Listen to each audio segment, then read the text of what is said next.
Guys, welcome to my channel. आज हम 10वां लेसन का पढ़ाई कर रहे हैं HSC board animal tissue biology का। तो इसमें क्या लिखा है, पहला line, as we know the tissue as we know As we know, the tissue of group of cell having the same embryonic origin, structure and function, various tissue combined together and orderly manner in a large function of unit called origin, but called organs। तो इसमें क्या कह रहा है ये कि हम लोग को पहले से पता है कि जो हम लोग के पास जो टिश्यू है वो बचपन से रहता है। जब हम लोग एम्ब्रियो के फॉर्म में रहते हैं, वूम में मदर के, तब से एक ही मतलब वही सेल्स रहते हैं। वो सेल बड़ा होते होते डिवाइड होते हैं और हर एक सेल स्पेसिफिक फंक्शन करते हैं। हर एक सेल का एक स्पेसिफिक फंक्शन वाले सेल मिलके एक टिश्यू बनाते हैं, इसको क्या बोलते हैं। और ऐसे बहुत सारे टिश्यू मिलके ऑर्गन बनाते हैं, उसी को कहते हैं ऑर्गन सिस्टम। मतलब इन शॉर्ट क्या कहना चाहता है कि ये जो टिश्यू है, टिश्यू हम लोग के पास जो रहता है वो एम्ब्रॉयनिक मतलब जब हम लोग छोटे रहते हैं, बचपन में वूम में रहते हैं, तब से एक ही रहता है। और एक स्पेसिफिक फंक्शन वाले जो टिश्यूज रहते हैं वो लोग मिलके एक ऑर्गन बनाते हैं, उसको कहते हैं हम लोग organ system. These organs combine together and form organ system. This cell are two types, somatic cell and germ cell। तो जो हमारे जो शरीर में जो सेल्स होते हैं वो दो प्रकार के होते हैं, सोमेटिक सेल एक germ cell. Somatic cell in short की क्या बोलते हैं, वो उसको छोड़ के स्पर्म और ओवा को छोड़ के सब सोमेटिक सेल्स में आ जाते हैं। बाकी क्या बोलते हैं, बाकी सब सोमेटिक सेल रहते हैं जो डिवाइड कर सकते हैं। स्पर्म भी डिवाइड करते हैं, लेकिन मतलब वो जर्म सेल में आते हैं क्योंकि वो मियोसिस से करते हैं। ये सब माइटोसिस से, दूसरे जो सेल्स रहते हैं वो लोग माइटोसिस से डिवाइड करते हैं।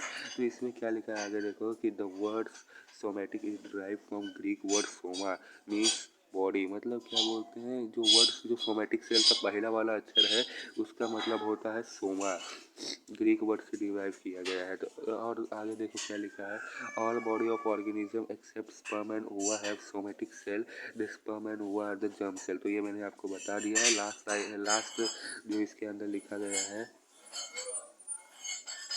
लास्ट इसमें जो लिखा गया है कि cell tissue and organ system and body, ये बिल्कुल इसी प्रकार है कि पेज से बनता है क्या बोलते हैं बुक।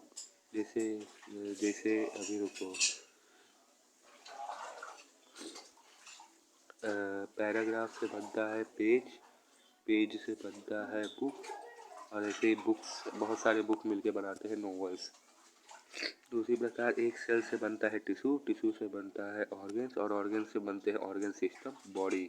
मतलब क्या कहना चाहता है कि जो हमारे शरीर है वो बहुत सारे ऑर्गन से मिल के बना है, और वो जो ऑर्गन है वो बहुत सारे टिश्यू से मिल के बने हैं, और जो टिश्यूज है वो बहुत सारे सेल से बन के बने हैं। मतलब ये कहना चाहते हैं कि एक जो सेल है, एक सेल एक क्या बोलते हैं, बहुत सारे सेल होते हैं, वो सब मिल के एक स्पेसिफिक फंक्शन काम करते हैं। और वो जो स्पेसिफिक फंक्शन जो स्पेसिफिक काम करते हैं एक साथ मिल के सेल को, उन्हें टिश्यू कहते हैं। और जब ये जो बहुत सारे टिश्यू मिलके एक स्पेसिफिक फंक्शन परफॉर्म करते हैं, एक सिंगल काम करते हैं, तो वो ऑर्गन बनाते हैं। और जब ये बहुत सारे ऑर्गन जैसे आँख हो गए, कान हो गए, हार्ट हो गया, ये सब मिलके एक बॉडी को चलाते हैं, तो हम लोग इस बॉडी को कहते हैं ऑर्गन सिस्टम बॉडी। तो इतना समझ में आ गया होगा। आगे आगे आगे आगे आगे आगे। तो यहाँ पे हम लोग बात करते हैं हिस्टोलॉजी के बारे में। ये जूम नहीं होएगा, पढ़ लो। Study of the structure and organ of tissue is called histology. There are four type of tissue: epithelial tissue, connective tissue and muscular tissues। तो हम लोग इसके बारे में डिटेल पढ़ेंगे, epithelial tissue, circular tissue, muscular tissue, connective tissue and nervous tissues के बारे में। तो एपिथेलियल टिश्यू यहाँ पे लिखा है एबोथैलस लेयर सेल, मतलब ये ऊपर रहते हैं, सेल्स के ऊपर रहते हैं। ये जो रहते हैं बॉडी के हमारे ऊपर जो चमड़ी है वो रहता है। इतना आपको समझ में आ गया होगा। जैसे अभी आप चमड़ी छू रहे हो, हर एक ऑर्गन के ऊपर जो रहता है वो टिश्यू एपिथेलियल टिश्यू रहता है। Epithelial tissue is the covering of inner and outer surface of body. मतलब वो बॉडी के अंदर और आउटर सरफेस में रहता है। तो इतना समझ में आ गया होगा। तो हम इसे जूम करते हैं, तो ज़्यादा हो गया, थोड़ा कम करते हैं। अब देखो नहीं, पहला लाइन आप लोग को दिखने में दिक्कत होगा, इसके लिए पहले बोल दे रहा हूँ। The cell of the tissue are The cell of the tissue are compactly arranged with a little intercellular matrix. Intercellular matrix जो एक मतलब नॉन लिविंग मैट्रिक्स की तरह रहता है, वो जीवित नहीं रहता, उसके अंदर ऐसे फ्लूइड्स बहुत सारे भरे हुए रहते हैं। अभी ये समझ लो एक मसल है, ये टिश्यू है, बहुत सारे ऑर्गन से मिला हुआ है, उसके बीच में ऐसे ऐसे ऐसे बहुत सारे गैप रहेंगे। जैसे अभी ये टिश्यू है, एक और टिश्यू मैं इधर बनाता हूँ, ये एक और टिश्यू बना, तो अब ये जो बीच में है वो गैप है, उसके अंदर इंटरसेलुलर मैट्रिक्स पानी जैसा कुछ फ्लूइड भरा रहता है। पानी नहीं रहता, मतलब और भी कुछ रहते हैं, वो भरे रहते हैं, वो लोग का काम रहता है दूसरा फंक्शन करना। तो सेल जो रहता है वो पॉलीगनल, जिस सेल जो एपिथेलियल सेल के बारे में पढ़े, तो जो ये जो सेल है वो पॉलीगनल रहते हैं, क्यूबेडियल कॉलमनर रहते हैं। तो मैं वो पेन ले रहा हूँ। सेल जो रहते हैं वो पॉलीगनल, क्यूबेडियल और कॉलमनर शेप के रहते हैं। कॉलमनर सेल मतलब अभी मैं आपको दिखाऊंगा उनका डायग्राम कैसे देखते हैं वो लोग। सिंगल मॉलिक्यूल मतलब सिंगल न्यूक्लियस जो रहता है ना, सिंगल न्यूक्लियस, मॉलिक्यूल निकल गया मेरे मुंह से, तो सिंगल न्यूक्लियस जो रहता है वो ऐसे, जैसे अभी एपिथेलियल टिश्यू बनाया मैंने, कैसे भी रहते हैं वो लोग पॉलीगनल शेप के, तो वो उनके बेस में न्यूक्लियस रहता है, ये न्यूक्लियस रहता है, ये न्यूक्लियस रहता है।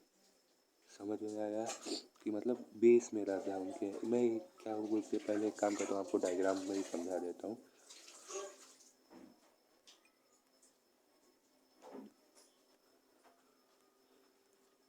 ये देखो ये डायग्राम है, तो अब इसमें क्या है कि उसने क्या बोला है कि सेल आर पॉलीगनल, क्यूबोडियल और कॉलमनर शेप रहते हैं।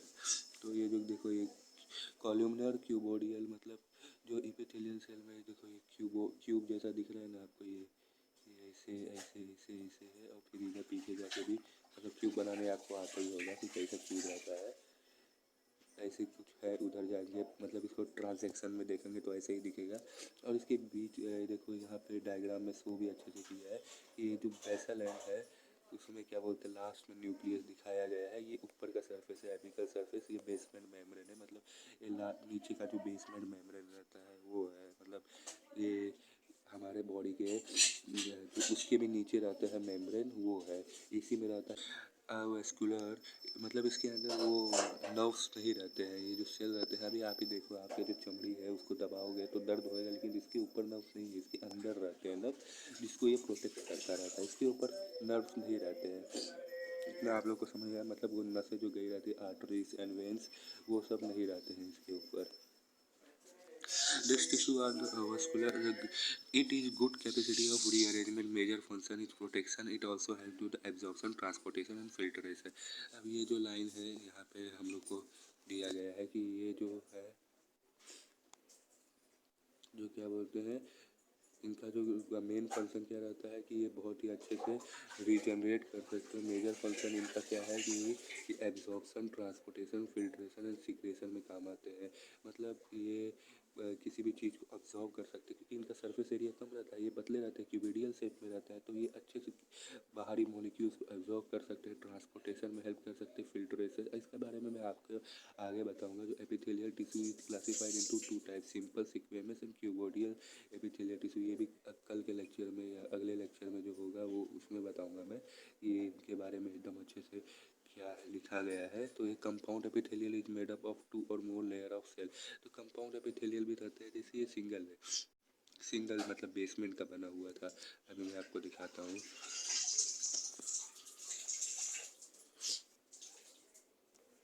ये देखो ये जो है, ये इसमें एक से दूसरा सेल नहीं बना हुआ है, ऐसे दूसरे दूसरे सेल नहीं बने हुए हैं, पर ये जो कंपाउंड एपिथेलियल सेल रहता है वो एक सेल के बाद दूसरे भी सेल बनते हैं, तीसरे भी सेल बनते हैं। हमारा जो सैलिवरी ग्लैंड निकलता है वो मतलब इसी के उससे मिल निकलता है, कंपाउंड एपिथेलियल सेल्स रहते हैं उन्हीं से निकलता है। ये क्या बोलते हैं अपना सैलिवरी ग्लैंड, मतलब वो जो थूक आता है हमारे मुँह पे वो। तो इतना समझ में आ गया होगा।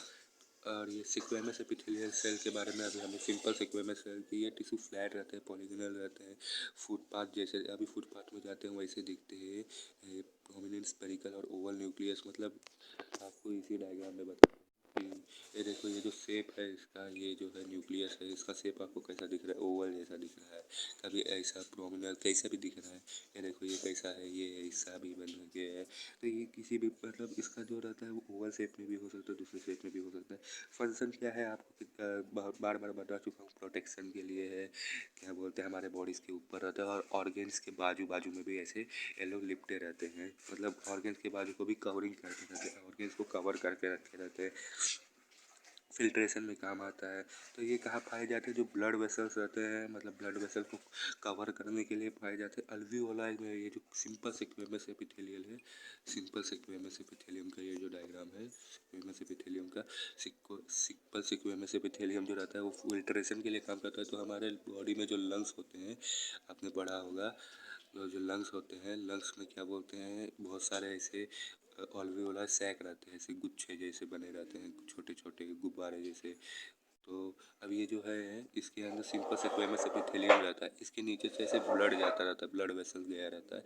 अब ये जो ब्लड वेसल रहता है इसके अंदर से है क्या बोलते हैं, हमारे अंदर डीऑक्सीजनेटेड ब्लड जाते रहते हैं, और वो लंग्स के थ्रू आते हैं। तो यहाँ पे लंग्स में ऑक्सीजन भरा रहता है। अब देखो एब्जॉर्प्शन होता है, मतलब CO2 हमारे ब्लड से इसके अंदर जाता है सिंपल सिक्वेमस एपिथेलियम की वजह से, और फिर उधर से O2 आता है, ये हुआ एब्जॉर्प्शन एंड ट्रांसपोर्टेशन। फिल्ट्रेशन हम लोग को क्या बोलते हैं, किडनी की इधर जो PCT रहता है उसमें देखने को मिलेगा आप लोग को। तो आगे जैसे जैसे आप चैप्टर पढ़ोगे, ह्यूमन फिजियोलॉजिस्ट के बारे में जानोगे, वैसे वैसे आपको मालूम पड़ेगा कि क्या होता है। तो हम लोग चलो रिवीजन के सेक्शन में पढ़ते हैं। रिवीजन क्या है, मतलब आज हम लोग ने मेन टॉपिक क्या पढ़ा कि all body of organism except sperm and ova are somatic cell, the study of tissue is known as histology. तो हम लोग ने यहाँ पे हिस्टोलॉजी किसे बोलते हैं वो देखा। तो हम लोग अभी यहाँ बैक चलते हैं। ये जो साइंटिस्ट है इनके नाम आप पढ़ लेना। इसमें मेन जानने की बात क्या है कि ये बस क्या बोलते हैं, हिस्टोलॉजी के फादर कहे जाते हैं, मतलब पहले इन्होंने हिस्टोलॉजिस्ट की पढ़ाई करना शुरू किया था। तो इतना आप लोग को समझ गया होगा। तो thank you for watching my video. देखो अब क्या बोलते हैं, इसमें आप लोग को जो नोट्स रहेगा वो मैं इसके डिस्क्रिप्शन में, ये जो PPT रहेगा मैं आपको शेयर कर दूँगा, डाउनलोड कर लेना। तो मेरे ख्याल से अभी इसमें कोई डाउट्स नहीं रहेगा, अगर डाउट रहेगा तो मेरे को कमेंट में पूछ सकते हो कि क्या नहीं समझा, मैं आपको एकदम अच्छे से जवाब दूँगा। देखो यहाँ पे लिखा भी है जो मैंने आपको बताया था, लोअर बेसमेंट